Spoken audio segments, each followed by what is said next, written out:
Existem várias teorias para explicar a origem do universo e dos seres vivos.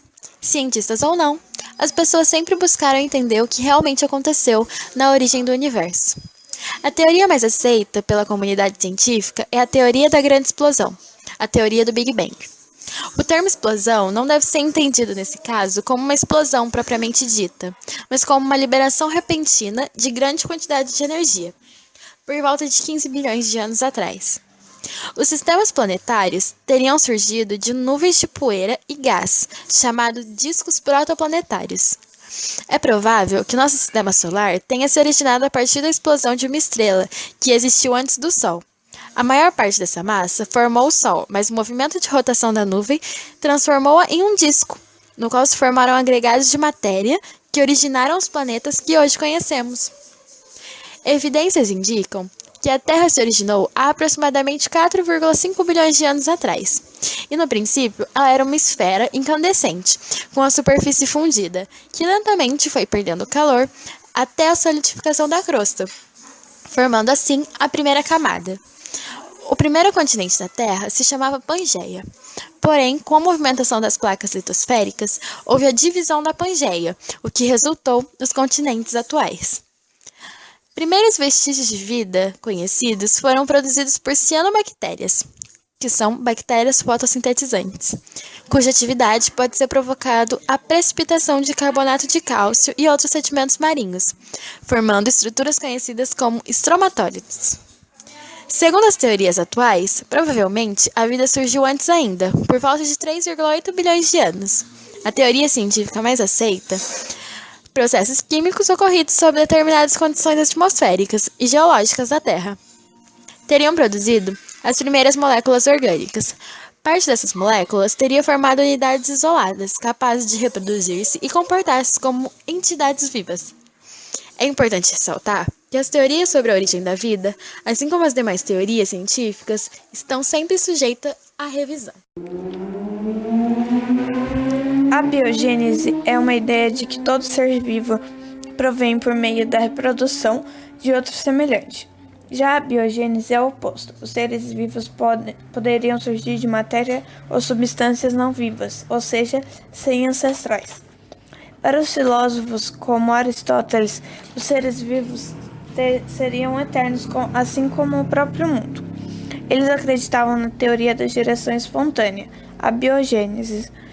Essa teoria foi aceita por naturalistas do século XVII, mas foi derrubada pelo italiano Francisco Redi, que mostrou que as larvas não simplesmente apareciam na carne. Mesmo com experimentos, a crença nessa teoria não acabou. O próprio Redi acreditava na teoria. Ele achava que os parasitas dos estômagos humanos realmente apareciam do nada. No século XVIII, a crença nessa teoria foi reforçada com os microscópios e a descoberta dos micro-organismos, que gerou a dúvida de onde eles vieram. Ainda no século XVIII, o inglês John Needham e o italiano Spallanzani tentavam provar ou derrubar a teoria. Needham era um grande defensor da teoria. Ele fez experimentos à base de sulconídricos que eram formados por matéria de animais, vegetal e outras substâncias. Ele colocava em frascos, aquecia até ficar esterilizada, depois tampava para não entrar ar, para ela não ser contaminada. Depois de um tempo, ele abria para ver se tinha alguma substância viva. Ele provou que havia. Mas Spallanzani não aceitou essa teoria e refez os experimentos. Ele aqueceu as substâncias a temperaturas mais elevadas e lacrou a fogo as misturas, assim não podendo entrar nem um pouquinho de ar, mostrando que a teoria de Needham estava errada. Needham contrapôs Spallanzani, falando que ele tinha aquecido a temperatura muito alta, que tinha destruído a força vital, ou o princípio ativo, da substância, por isso não tinha gerado vida. No fim do século XVIII, a teoria da geração espontânea continuava a ser aceita, assim como a do Needham, de que as altas temperaturas destruíam o princípio ativo. Porém, o médico francês Louis Pasteur realizou uma série de experimentos que provavam que mesmo ao contato de ar, as carnes esterilizadas não eram capazes de gerar matéria espontânea e que elas eram contaminadas pelos micro-organismos que estavam no ar. Com a grande aceitação da biogênese, a origem de vida na Terra se tornou tema importante de pesquisas. No final do século XIX, as pesquisas começaram. Um grande marco foi a teoria de Ernst Haeckel, um naturalista alemão que acreditava na existência de formas de vida formadas por material genético não organizado. O naturalista propôs que esse material pudesse se unir e compor formas primordiais de vida, e acreditava também que esse processo acontecia tanto no passado quanto no agora e acontecerá no futuro. Haeckel dizia que não havia forma de encontrar evidências da existência desses organismos acelulares, uma vez que fossem ingeridos por celulares. Thomas Huxley, um biólogo que aceitou a teoria, tentou encontrar evidências que a apoiassem, encontrando, com a ajuda de microscópio, massas de protoplasma que considerou serem os organismos da teoria. Mais tarde, John Morrow revelou ser apenas um precipitado gerado entre o lodo estudado e o álcool. Por meio disso, sabemos que o conhecimento científico é apenas uma construção coletiva. Entre as milhares de teorias sobre a origem da vida, as aceitas pelo meio científico dizem que moléculas orgânicas simples teriam sido sintetizadas, aglomeradas e sofrido novas reações até se tornarem moléculas mais complexas. Alexander Oparin e John Haldane, primeiros a apresentar bases científicas para explicar essas teorias, acreditavam na existência de um oceano de rocha líquida em altíssima temperatura nos primórdios da Terra. Acreditavam também no bombardeamento de corpos celestes que contribuíram com água e oxigênio. As moléculas orgânicas teriam se formado com base em compostos atmosféricos que continham carbono. Sob tais condições, as moléculas reagiram entre si, originando os primeiros compostos orgânicos graças à energia fornecida pelas descargas elétricas e pela radiação ultravioleta do Sol. Parte da teoria da evolução química da vida foi submetida a teste experimental através de máquinas que simulassem as condições físicas e químicas da Terra primitiva. Após uma semana de repetição de trabalho, o líquido estudado tornou-se avermelhado. As análises do líquido mostraram que ele continha uma série de substâncias orgânicas, sendo as mais importantes os aminoácidos, constituintes básicos das proteínas e moléculas indispensáveis para a existência dos seres vivos. Os resultados dos cientistas foram recebidos com grande entusiasmo pela comunidade científica, com um forte indício da validade da teoria da evolução molecular. Individualidade é a capacidade de um ser vivo de manter a identidade distinta em relação ao meio que o circunda.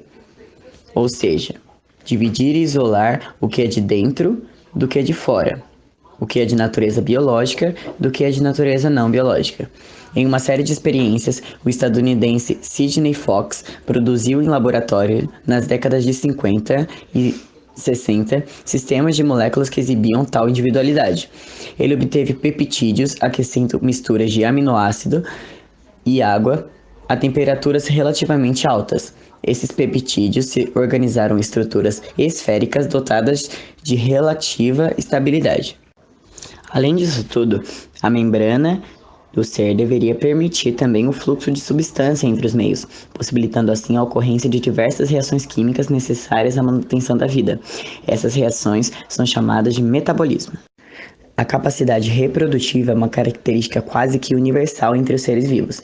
Podemos observar a reprodução tanto no plano da multiplicação dos organismos, como no plano molecular, na replicação dos ácidos nucleicos.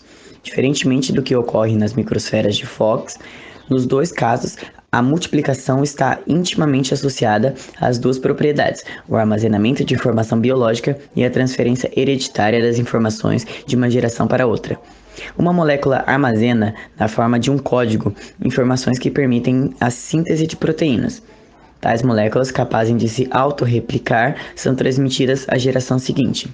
Pode-se dizer que atualmente vivemos em um mundo de DNA, pois essa é a molécula que transmite informações genéticas de uma geração para outra nos seres vivos e alguns vírus. A evolução do metabolismo energético. A energia de que todos os organismos precisam para viver provém da degradação metabólica, ou seja, a quebra do alimento em moléculas mais simples e menores, para que possam ser incorporadas e utilizadas nas células. Com isso, existiram duas hipóteses para entender como evoluíram os primeiros seres vivos. Uma delas é a hipótese heterotrófica.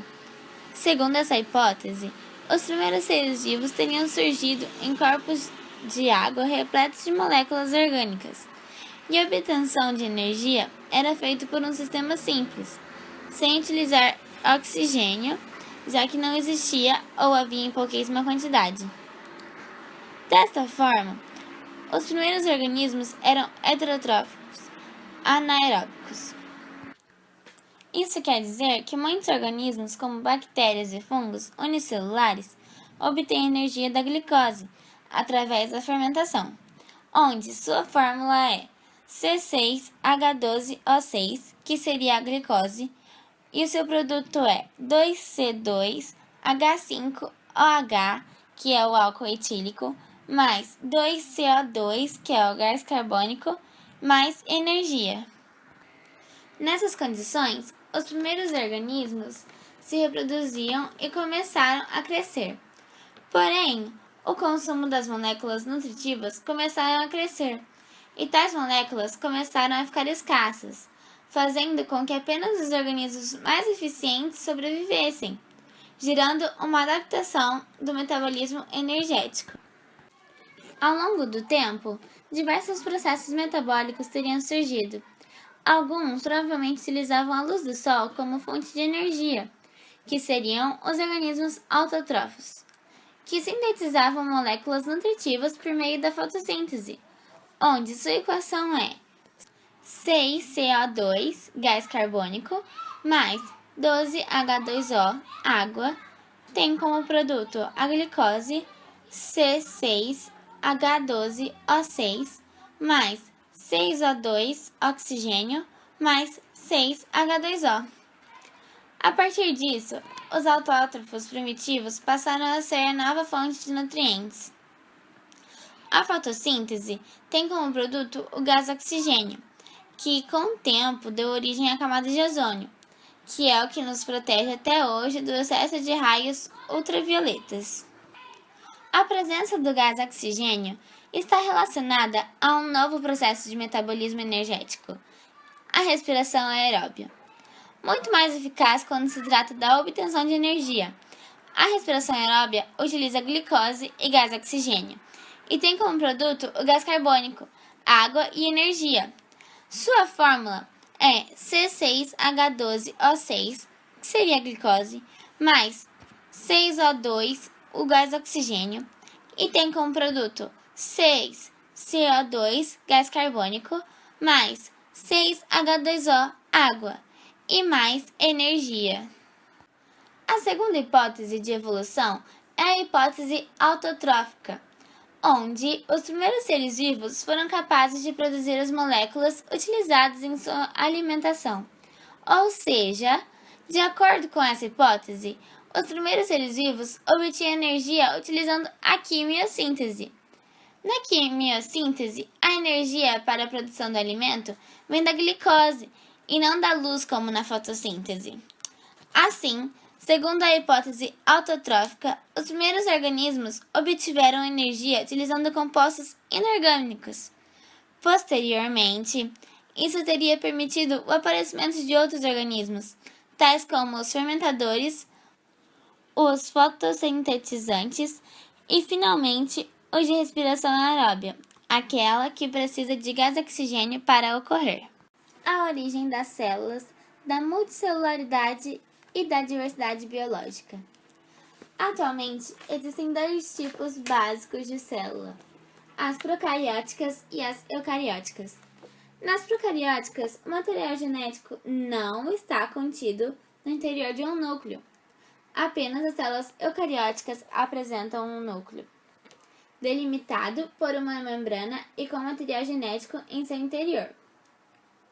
A estrutura interna das células procarióticas é mais simples no que diz respeito à organização do citoplasma.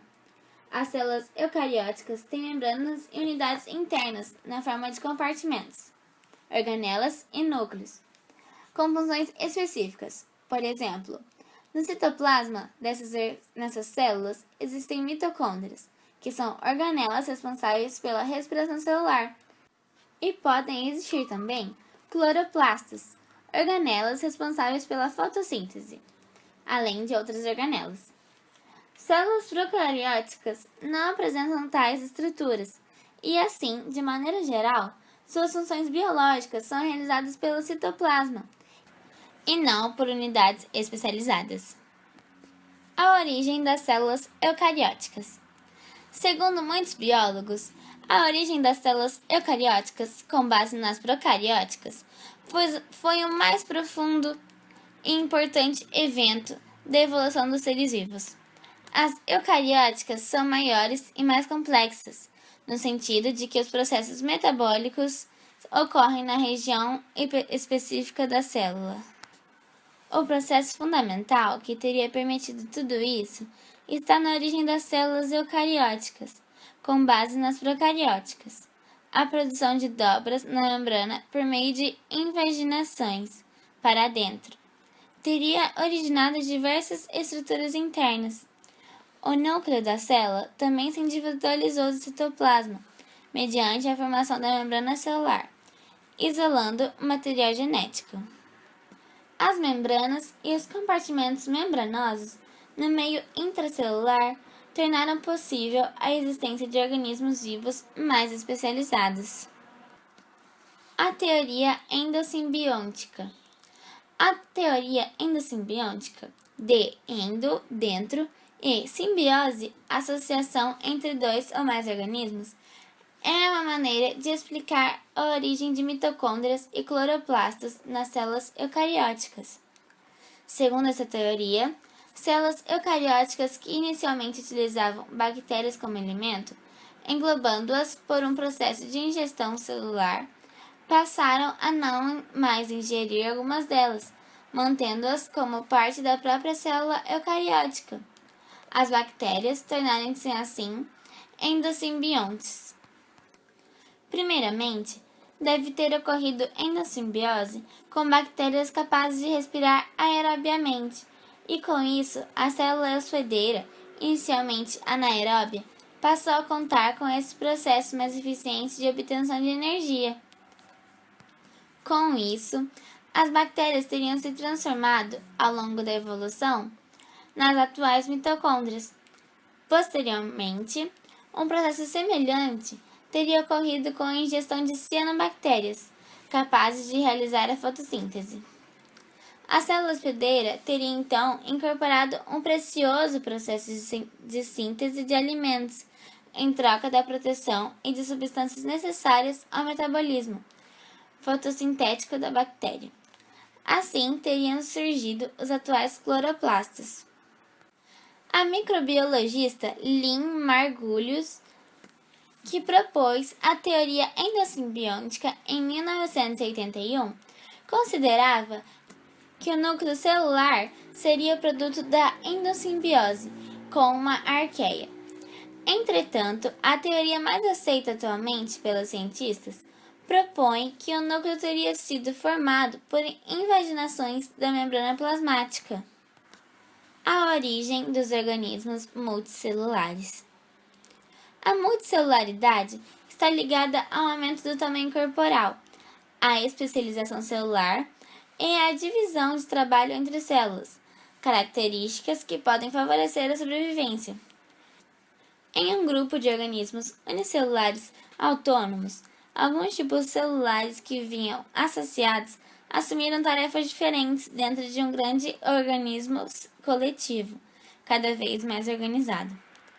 Existem evidências de que esse processo tenha ocorrido mais de uma vez na história da vida.